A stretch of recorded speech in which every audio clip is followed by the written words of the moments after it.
Well, thank you very much. It's an honor to have President Zelensky of Ukraine, and we've been working very hard, very close. So we've actually known each other for a long time. We've been dealing with each other for a long time and very well. We had a little negotiation spat, but that worked out great. I think for both countries, I think for the world, actually, beyond both countries. And we have something that is a very fair deal.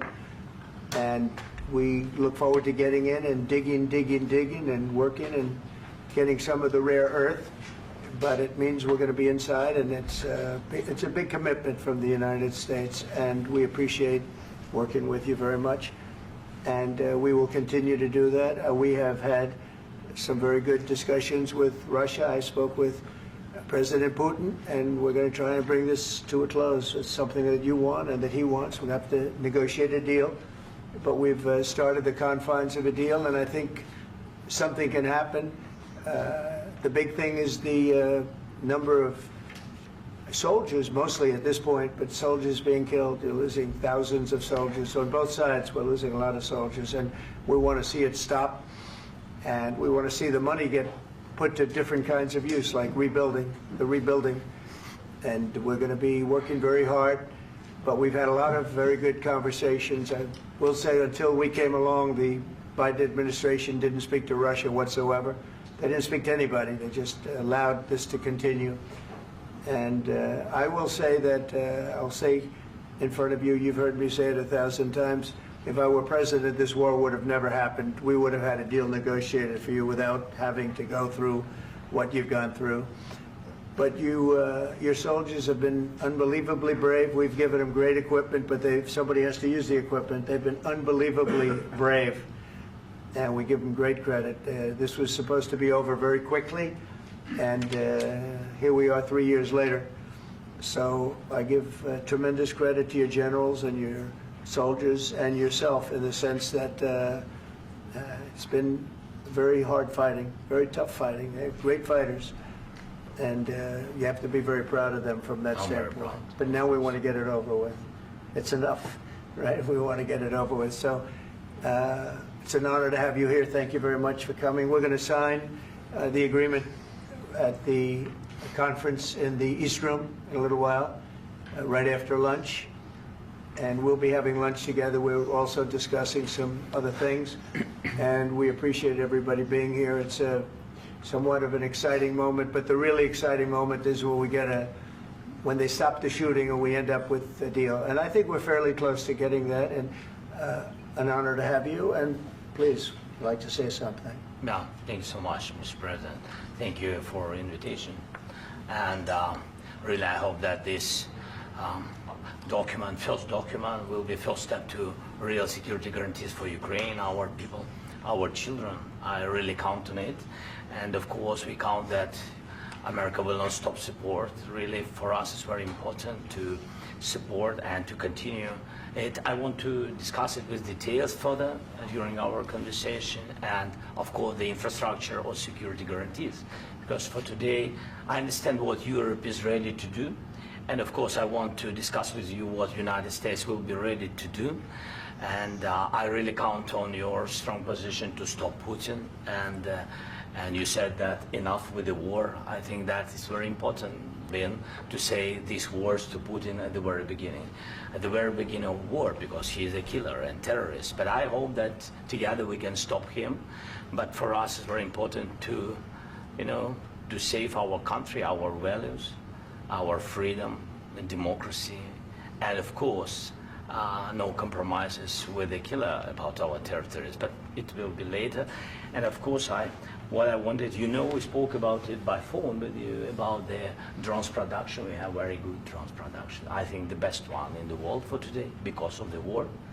Yes, and of course, we need very much the air defense. You have the best air defense in the world, and really you helped us under attacks of Russians, and I want to speak how we can exchange the licenses. We're open to share the licenses of all our drones with you, of course, with the United States, and we need licenses for quick production of air defense. Even after the war, we need our nation to be calm, that we are secure. So that's why we need this air shield. And of course, about this I want to speak about the contingents. I think that France and UK already spoke to you, and we know that Europe is ready, but without the United States, they will not be ready to be as strong as we need.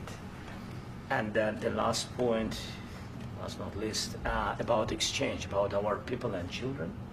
And you know that these crazy Russians, that they stolen 20,000 of children, Ukrainian children. They changed their names, they changed their families, relatives, and now they're in Russia. We want to bring them back, and really, it's a big dream, task, and goal for me, and our warriors. By the way, Mr. President, we exchanged, released more than 4,000 warriors from Russian prison, but there are thousands more in the prison. I wanted to share with you some images. How it's can I now? Yeah, please. One minute. Just you to understand in what circumstances, in what situation they are, and what the attitude of Russia to our prisoners. That guys, just you before and after. And you see before and after, just you to understand. Now thousands of such guys, ladies and men, there, and that, so they don't eat, they beat them, and they do a lot of bad things. So out of, even during the war, there are rules. Everybody knows there are rules during the war. So these guys, they don't have any rules. You see that 50, 60 kilograms left, and a lot of such things. And I didn't want to show you what the changes with images of children, because I will just share with you. And I mean, it's looking tragic. Yeah, that's tough stuff. Yeah, I wanted very much to give you, and you see. Yeah. This is pastor, by the way. They stolen pastors, because it's not Russian church. They stolen pastors and moved pastors to the prison. At the end of last year, we brought 3 pastors, and we could exchange them. And this is pastor, you see. Yeah, that's tough. Yeah, so I mean, this I wanted to show you, and this. So thank you very much. We want to get that ended, right? Yeah, of course. We And I want. think we will. And We have to, of course. do you have any questions, please? Mr. President, thank you, Mr. President. With how much money is the U.S. going to put into the fund that is being created today, and how does this provide long-term security for Ukraine? Well, we don't know exactly how much, because we're going to be putting some money in a fund that we're going to get from the raw earth that we're going to be taking and sharing in terms of revenue. So it's going to be a lot of money will be made from the sale and from the use of raw earth. And as you know, our country doesn't have much raw earth. We have a lot of oil and gas, but we don't have a lot of the raw earth. And what we do have is protected by the environmentalists, but that can be unprotected, but still it's not very much. They have among the best in the world in terms of raw earth. So we're going to be using that, using it for all of the things we do, including AI and including weapons and the military, and it's really going to very much satisfy our needs. So it's something that just worked out really well. We have a lot of oil, and we have a lot of gas, we have a lot, but we don't have raw earth. So this has just about every component of the raw earth that we need for computers, for all of the things we do. This puts us in great shape. And on long-term security for Ukraine, how does this provide? I think they're going to have great luck. I think once we make the agreement, that's going to be 95% of it. They're not going to go back to fighting. I've spoken with President Putin, and I feel very strong. I've known him for a long time, and I feel very strongly that they're very serious about it. And we'll make a deal. And when the deal is made, I don't think we talk about security. Everyone's talking about the other day. All they talked about was security. I said, let me make the deal first. I have to make the deal first. I don't worry about security right now. We have to have a deal, because right now, last week, 2,000 soldiers died on both sides. 2,000, and they're losing 1,000, 2,000, 3,000 a week. So as we sit here and we talk, people are getting shot and dying on the battlefield. And, you know, they're not American soldiers, but they're Russian soldiers and they're Ukrainian soldiers, and we want to be able to stop it. And we want to be able also to spend money on other things. We don't want to, this is a tremendous amount of money. And what the Biden administration did was terrible. They were giving money, but he had no security on the money. Europe, as you know, gave much less money, but they had security. It was in the form of a loan.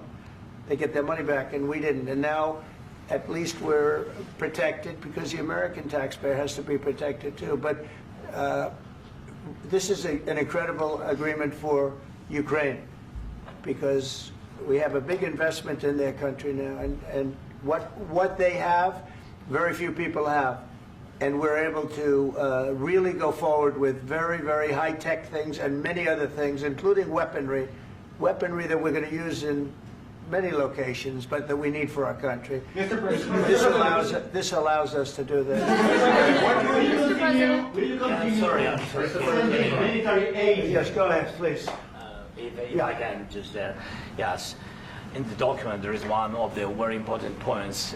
If we speak about business and investment, we never had LNG terminals in Ukraine. This document will open. I mean, the next document, but anyway, here we see in the framework, we see really goodwill for this. LNG terminals for us is very important, and I think for security of European continent. We have the biggest storage, gas storage. We have the biggest in Europe. Yes, yes, and we can use it. Use it for LNG. Use it for LNG, and we will do it. And really, we can help Europe because Europe really helped. President Trump said that they made less support, but they are our friends and they are our very supportive partners. They really gave a lot, Mr. President. They did. They gave a lot, but they gave much less. No. Much less. No. No. No, not you. No. Okay. Okay.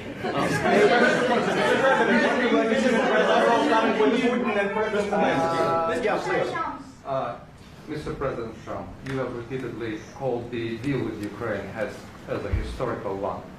And as a President of the United States, you make historical decisions in other issues which affect America and other world. So what place in the world history do you want to take? And do you associate yourself with any famous historical figures? Yeah, I'd say George Washington, Abraham Lincoln. I would say I'm far superior to George Washington and Abraham Lincoln. Now, you know I'm only kidding, right? Because when I say that, the fake news is going to go wild. They're going to say he considers himself to be better than Washington. But you never know. You never know. I don't compare myself to anybody. I'm here to do a job. We've had a great 35 days or whatever it might be, a month, a little more than a month. We've accomplished tremendous amounts. Not only this would be a very great achievement if we could get the war stopped and get them back to normalization. I think that's going to happen. We've had very good talks on both sides, as you know. But I think we've done a very good job, just generally. If you look at all of the things we've done in 30 days, they're saying there's never been a opening for a president. The first month, there's never been a first month like we've had. And this is one of the very important things. This, to me, is one of the most important things because we have tremendous death taking place as we speak, and I don't want to have that. You know, think of the parents, whether they're in Russia or Ukraine, think of the parents of all these people being killed needlessly. They came to our territory. Should have never started. This would have, if I were president, this would have never started. Mr. President, where out your division? Mr. President, will you continue sending military aid to Ukraine after the U.S. signs this agreement with Ukraine? Yeah, we're going to be continuing. To President Zelensky, do you feel like the U.S. is on your side? That President Trump is on your side at this moment? Right. What do you think? He wants to know, do you think that, sort of a stupid question. I guess we wouldn't be here if I wasn't. I think that the United States on our side from the very beginning of occupation, and I think that President Trump on our side, and of course, I'm sure that the United States President will not stop support. This is crucial for us. It's important for us. Yes.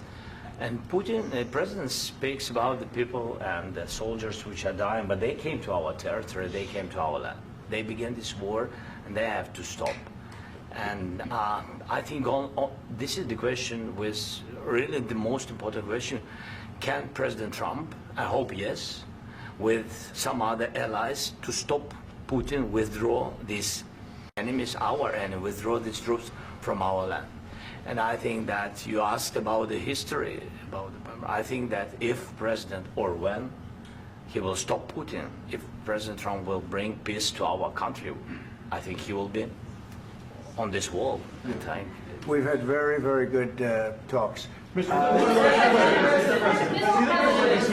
military aid to Ukraine? President Zelensky just said that there would be no compromises with Vladimir Putin.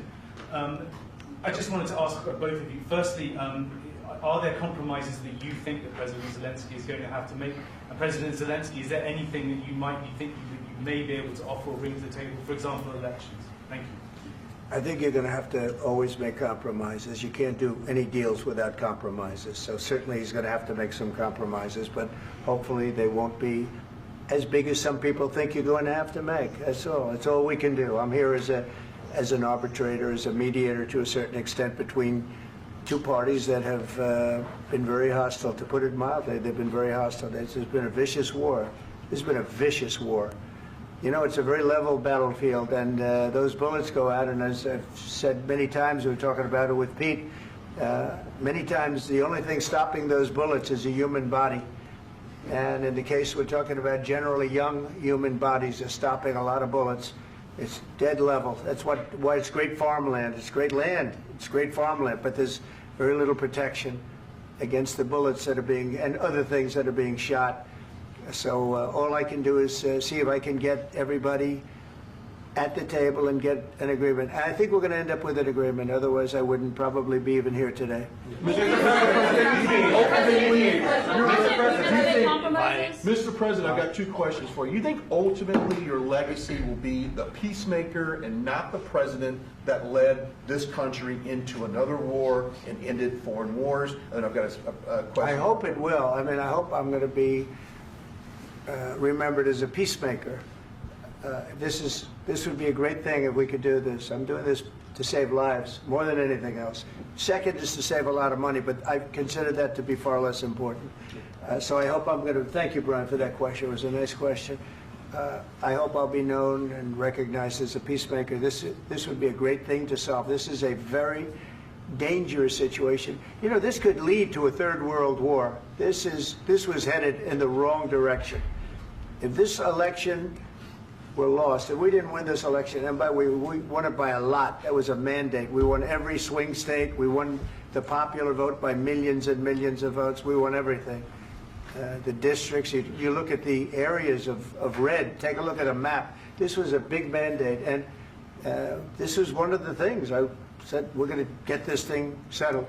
If we didn't win, I think this could have very well ended up in a third world war, and that would not have been a good situation. What was your second question? And my second question for President Zelensky, why don't you wear a suit?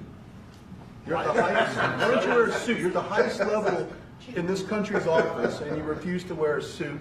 Just want to see if do you own a suit? Yeah, problems. A lot of Americans have problems with you not respecting the dignity of this office. I will wear a costume after this war will finish. Okay.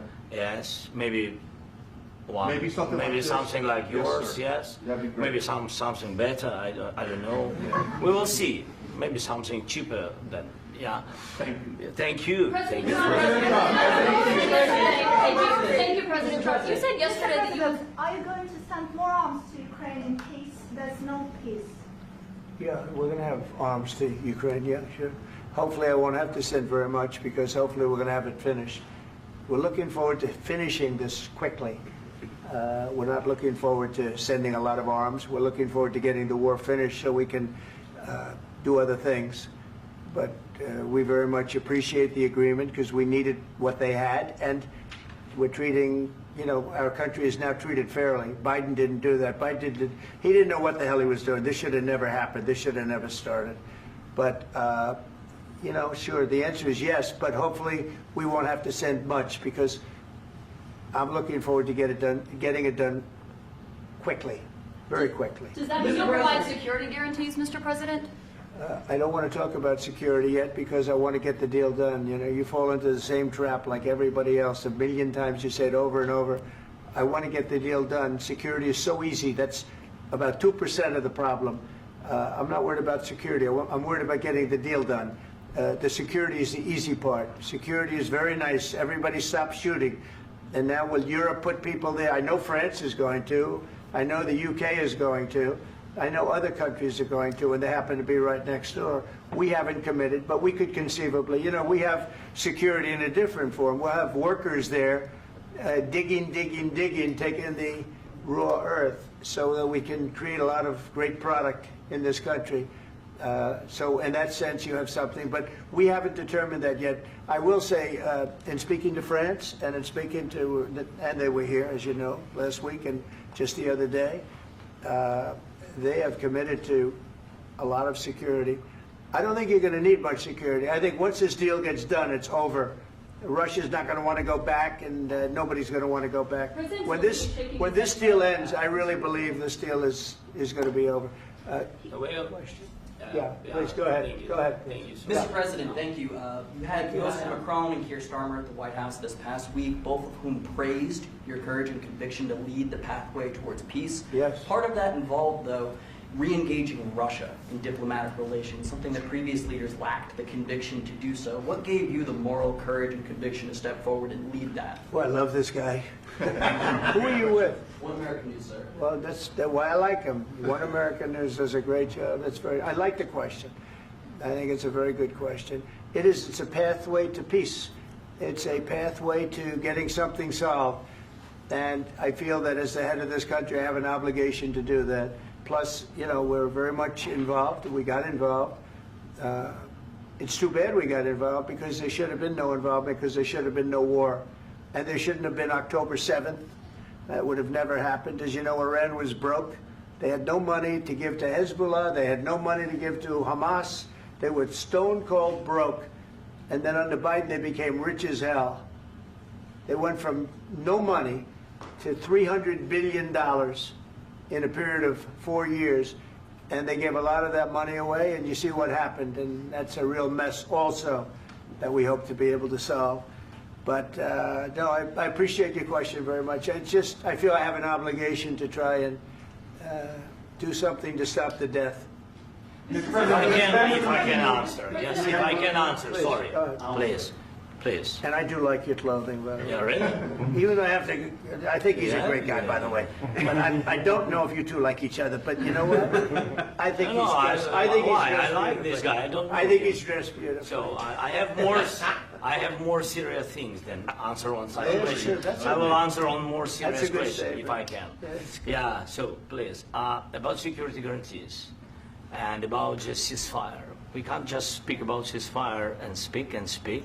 It will not work. Just ceasefire will not never work, because I'm like the president. I have this experience, and not only me. Ukraine before my presidency, from the 2014, Putin broken 25 times. 25 times he broken his own signature. 25 times he broken ceasefire. But he never broke to me. He never broke to me. No, you were the president. You were the president during. He never broke to me. In 2016, you've been the president, Mr. President. You've been the president, but he had, of course, not with you, but he had during those periods. He had conversations with our side, and we had Normandy format. You know, the France, Germany, Ukraine, and Russia, and he broken 25 times. That's why we will never accept just ceasefire. It will not work without security guarantees. Security guarantees, maybe President is right about this document and other, but this document is not enough. Strong army is enough, because his soldiers afraid, Putin's soldiers afraid of our soldiers when we're strong enough. If we are not strong enough, if we are empty, if our storage is empty, we can't defend our land. Today, you know, he knows that we have all the world knows that we have meeting. Yes, why he's using ballistic? Putin today using ballistic on our hospitals, schools, and etc. Ballistic. So he knows that we are here and that President Trump is really have goodwill to stop this war. And you hear now the president. So why he's using? So he doesn't want to stop. He doesn't want. But I hope that we will do it. Really, we'll do it. Security. When we speak about security guarantees, when the Europeans are ready for contingents, they need USA backstop. If there will not be United States, we will not never have any contingents, strong contingents from the Europeans, because they don't want to divide alliance, connection between the United States and the main and strongest ally and Europeans. And this is crucial, this is important. That's what we want to speak about very much. This is very important. And air defense. So air defense, really, we have big deficit with all these systems, and we need to provide this. We need it very much. Otherwise, Putin will never stop, and will go further and further. He doesn't want. He hates us, you know? It's not about me. He hates Ukrainians. He thinks that we are not a nation. He thinks, and he shared these thoughts, I think maybe with your team also, I don't know. But with all the Europeans, in media, officially and not, he always said that there is no such country, such nation, such language, and such life like Ukrainian. No, he really doesn't respect all the Ukrainians, and he wants to destroy us. And you are right, Mr. President. That's 2%. This document, maybe other documents, it's a very good start, very good, but it will not enough to stop this person. Should Russia pay to rebuild Ukraine? Mr. President, under these Should Russia pay to I asked rebuild Ukraine? They have to Zelensky pay. this question. He This doesn't is like the rule. because This is the rule of because the war. I'm This is sorry. the rule of the war. During all the centuries, all the history, this is the rule of the war. Who began, those pay. Do you agree, This is the rule. Putin began this war. He has to pay all money for innovation. He has to pay. Of course, some Russian assets, what we have in Europe, about 300 billion, we can use them. We can use for innovation and buy military support from the United States also. We can do it, but it's not enough. It's not enough. I asked under these circumstances, do you envision a trilateral summit with Putin and President Zelensky? Wait 1 second. I asked this question that you didn't like because I wanted to know if you want to position yourself in the middle between Russia and Yes. Ukraine or on the Ukraine side. No, I'm in the middle. I want to solve this thing. I'm for both. I want to get it solved. And it's wonderful to speak badly about somebody else, but I want to get it solved. If we can solve it, great. If we can't solve it, they're going to have to fight it out, and who knows what's going to happen. But I want to see it get solved. May I follow up? One more question about U.S. troops in Europe. After Russian invasion of Ukraine, your predecessor sent additional troops to Eastern Europe, including Poland, my country. Yeah. Are you committed to keeping these troops on the eastern flank of NATO in the future? I'm very committed to Poland. I think Poland has really stepped up and done a great job for NATO. They, as you know, they paid more than they had to. They are one of the finest groups of people I've ever known. I'm very committed to Poland. What about Baltics? Poland's in a tough neighborhood, you know. What about the Baltics? The Baltics, they got a lot of, it's a tough neighborhood too, but we're committed. We're going to be very committed, and we're committed to NATO. But NATO has to step up, and the Europeans have to step up more than they have. And I want to see them equalize, because they are in for far less than we're in, and they should be at least equal. You understand that? Why is the United States, we have an ocean in between, why is the United States in for so much more money and other things as Europe? With that being said, and as you said, they've also been obviously very helpful, but we have put in far more than they have, and I think they should equalize. Mr. President, Please, go ahead. Ask you about the agreement again today. What changed between the first time that Secretary Bessent gave President Zelensky the agreement and today for the signing? We made a deal. So What was the I'm just- deciding factor? I'm a business person. We made a deal. That's what changed.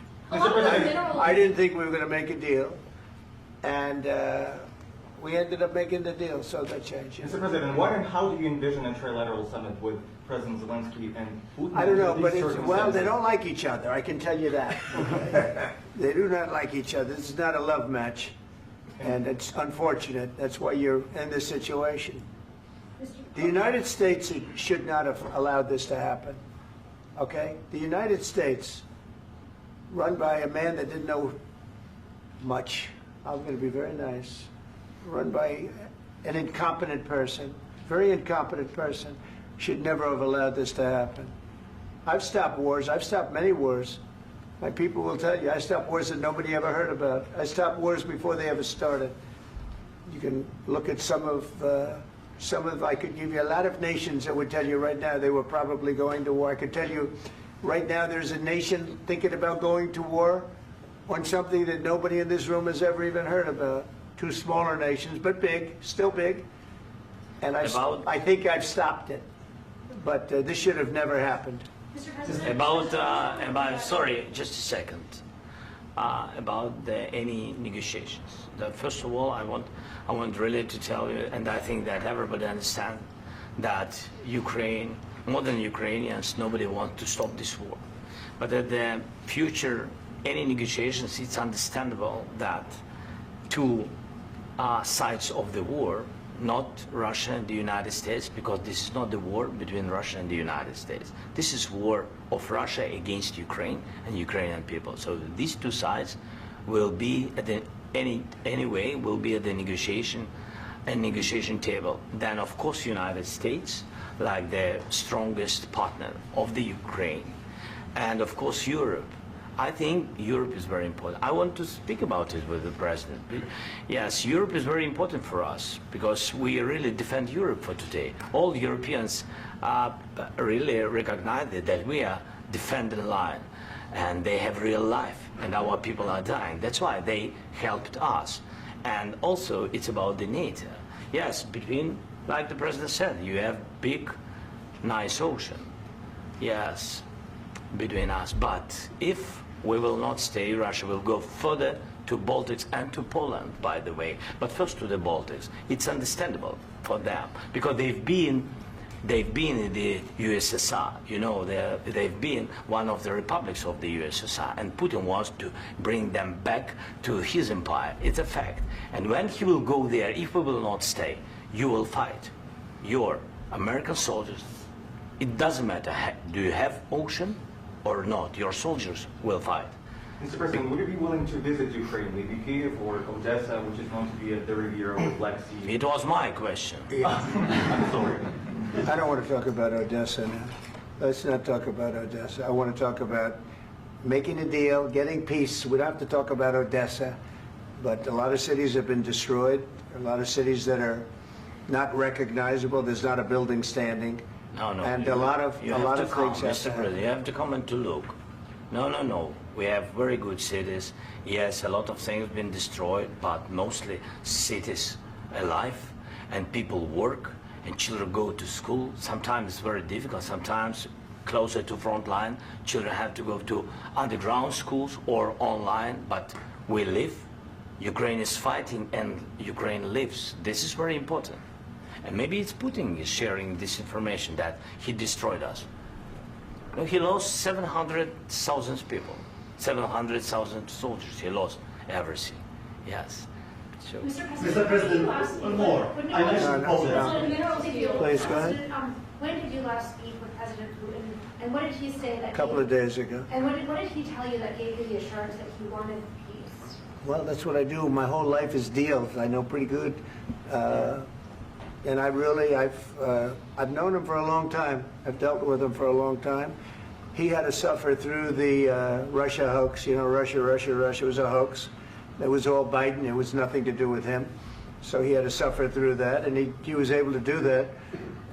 I think that he wants to make a deal, and he'd like to see it end.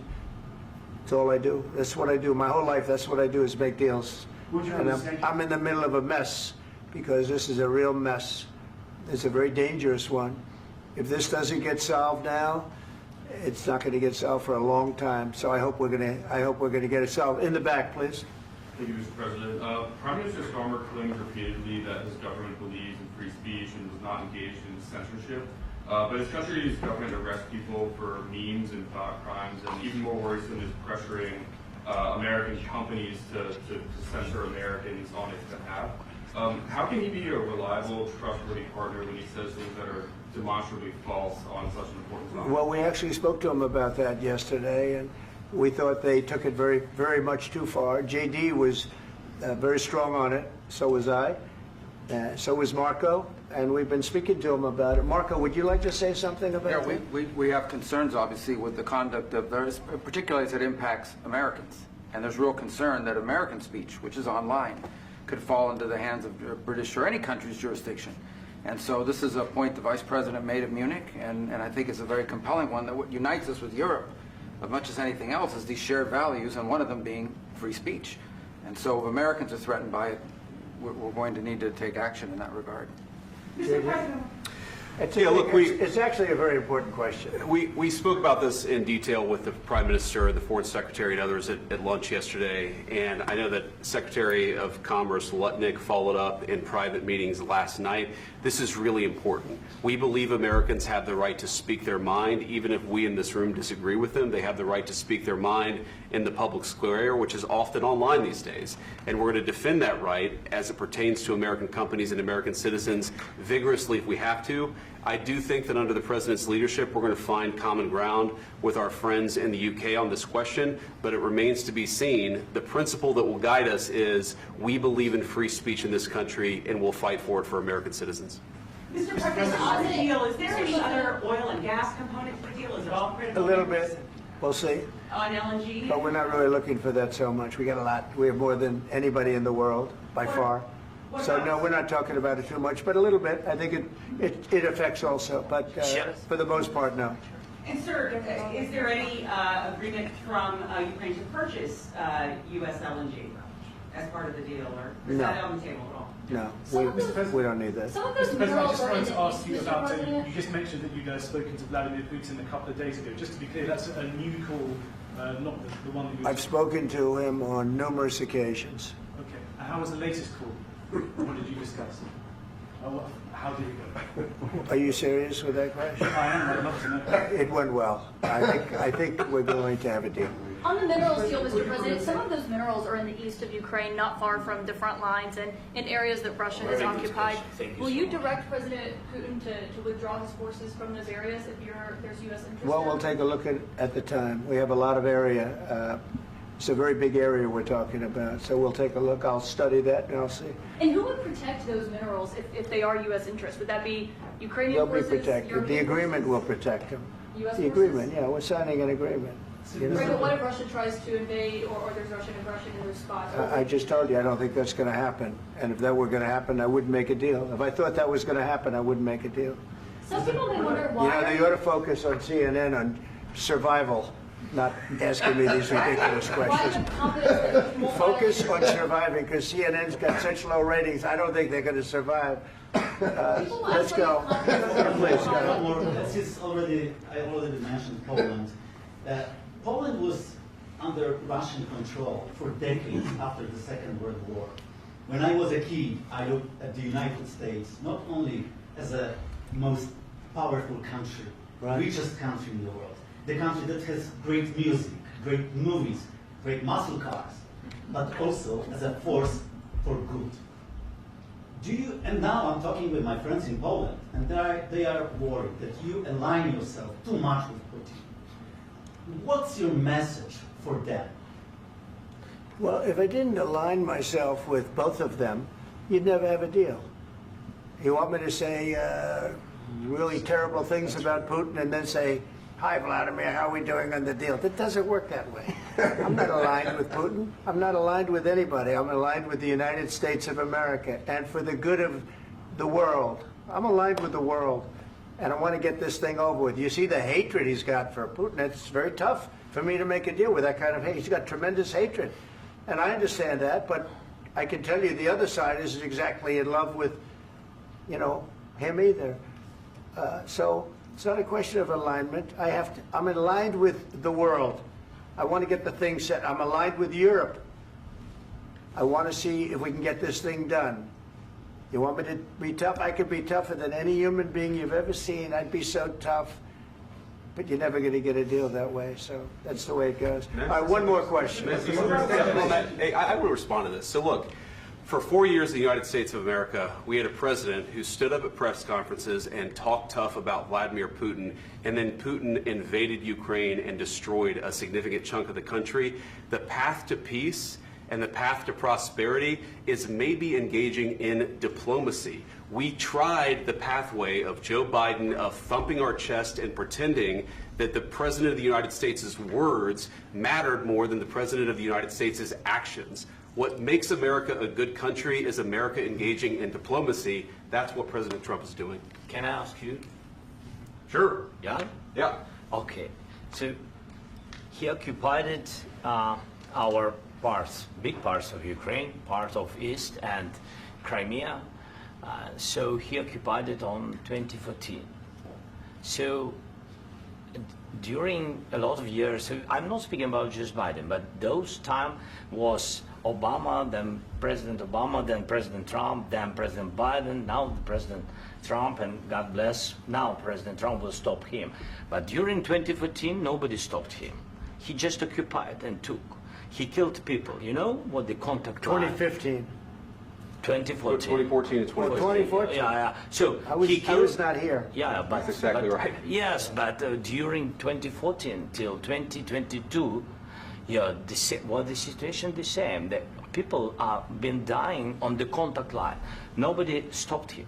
You know that we had conversations with him, a lot of conversation, my bilateral conversation, and we signed with him. Me, like a new president.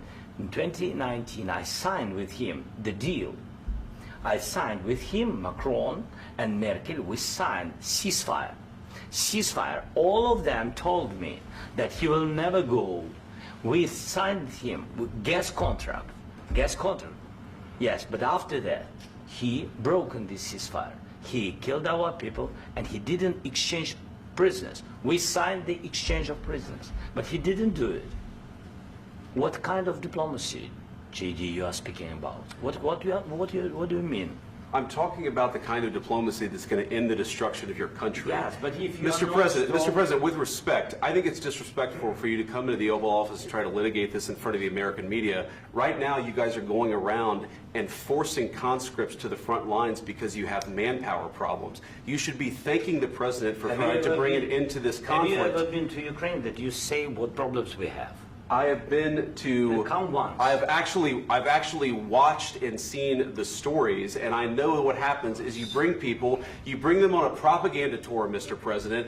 Do you disagree that you've had problems bringing people into your military? And do you think that it's respectful to come to the Oval Office of the United States of America and attack the administration that is trying to prevent the destruction of your country? A lot of questions. Let's start from the beginning. Sure. First of all, during the war, everybody has problems. Even you, but you have nice ocean and don't feel now, but you will feel it in the future.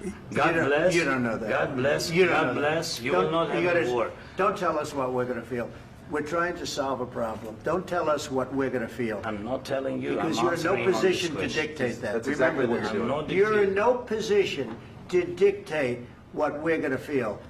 We're going to feel very good. You will feel influence. We're going to feel very good and very strong. You will feel influence. You're right now not in a very good position. You've allowed yourself to be in a very bad position, and he happens to be right about it. From the very beginning of the war. You're not in a good position. You don't have the cards. cards right now.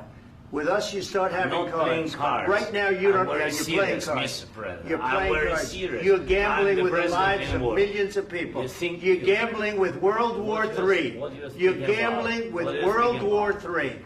And what you're doing is very disrespectful to the country, this country. That's with back all to respect to you. your Far country. more than a lot of people said very they respect. should have. Have you said thank you once? This A lot entire of meeting? times. No, in this Even entire meeting, today. have you said thank Even you? today. You went to Pennsylvania and campaigned for the opposition in October. Offer some words of appreciation for the United States of you America speaking about? and the president who's trying to save your country. Please, you think that if you will speak very loudly about the war, you He's can... not speaking loudly. He's not Yeah. speaking loudly. Your country's Can- in big can- trouble. Can I Wait a answer? minute. No, Can you've I done a lot answer? of talking. Your country is in big trouble. I know. You're not I winning. know. You're not winning this. You have a damn good chance of we are coming out staying, okay because of Mr. us. President, we are staying in our country, staying strong from the very beginning of the war. We've been alone, and we are thankful. I said thanks You haven't in been this alone. cabinet, You and haven't not been only alone. in this We cabinet. gave you, through I this said stupid thank- president, $350 billion.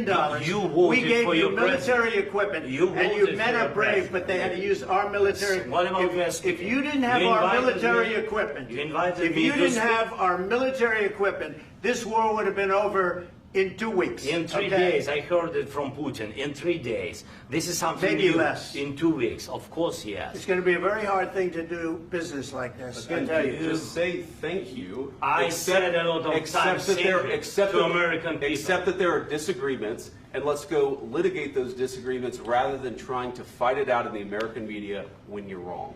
We know that you're wrong. For the American people to see what's going on. I understand, sir. I think it's I very understand. important. That's why I kept this going so long. You have to be thankful. You don't have the I'm cards. thankful. You're buried there. Your people are dying. tell you You're again, running I low know. on soldiers. Don't- Listen, don't please, you're running Mr. low on President. soldiers. It would be a damn good thing. Mr. And then President. then you tell us, I don't want a ceasefire. I don't want a ceasefire. I want to go and I want this. Look, if you could get a ceasefire right now, I tell you, you take it so the bullets stop flying and your men stop getting killed. Of course, we want to stop the war. But you're I saying said- you don't want a ceasefire. But I said to you, I want a with ceasefire. guarantees. Because you'll get a ceasefire faster than an agreement. Ask our people about ceasefire, what they think. That wasn't it doesn't with matter me. for you what That what wasn't this with me. means.